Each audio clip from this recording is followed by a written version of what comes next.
Hello, here we are once again. We're going to be trying a different sort of coffee today. Now, in the last episode, or the first episode, we had a coffee that was a lighter roast. It had notes of, it had the honey, it had the peach, and it had grapefruit. Well, we're on the complete opposite of the spectrum. Now, while this, isn't a full-on dark roast, it is a what I would consider a dessert coffee. This roast happens to be from New Mexico, and it is called Piñon Mexican Spice, and it has cinnamon, chocolate, and vanilla flavors. But it's a brand I trust because I've had their medium roast, which had hints of caramel in it, and then I had their dark roast, and let me tell you, these beans are about as oily as you can get.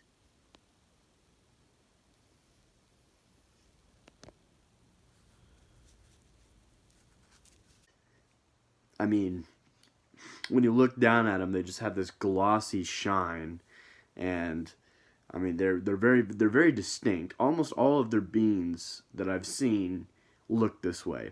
Without any further ado, let's find out.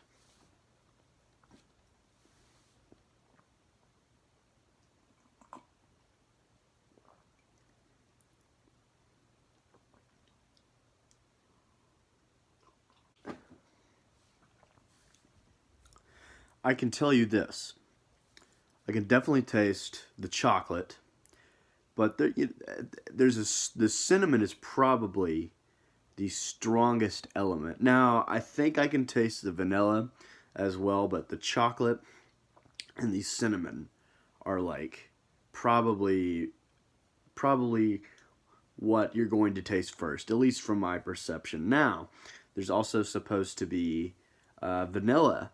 I think I taste the vanilla, but it's definitely not as prominent as the cinnamon and the chocolate.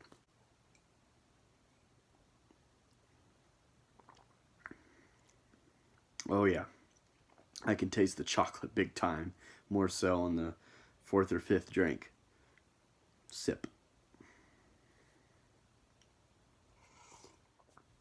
It all flows together very well, and this is something you could drink with cake. You could pair it with donuts. Hell, you could probably even dip your donuts in this coffee and it would taste amazing. Some coffees you can't really do that with. The sad thing is, places like McDonald's or Starbucks, that coffee you don't want to dip anything in. I'll say this, the 14-gram ratio to 250 grams of water I've been using has been turning out fairly well. Um, Once again, it's not too syrupy because this is a coffee you're probably going to want to do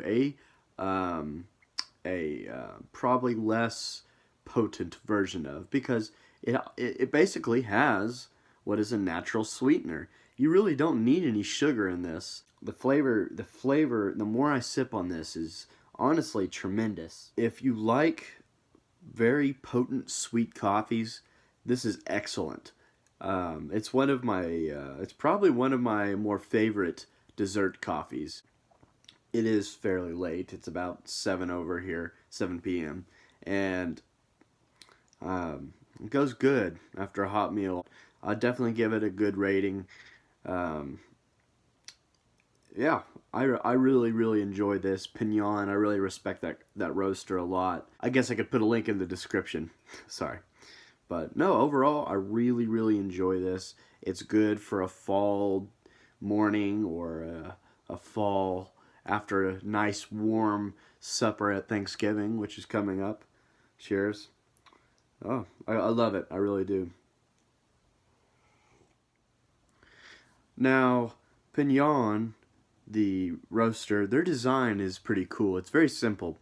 It's pretty much just it's like the main color is red, and then you have the little circle with their logo, or not logo really, but their font in yellow and black, I believe, and then there's a little print in gold of a old timey car, like something you would see in, like on the streets of Cuba or something. I don't know, or I guess I get not Arizona. I guess New Mexico, and no, it adds to the fun of the home coffee experience. You get to buy the bulk bags and see what the roaster's art style is, you know. And I completely understand, you know, that doesn't really have anything to do with the flavor of the coffee, but it's something that I enjoy. Those little spices of life, that's fun.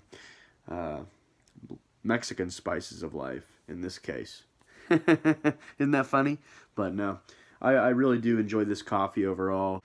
If you are interested, I'm going to have a link in my description of where you can find this wonderful cup of joe. Anyway, thank you for watching.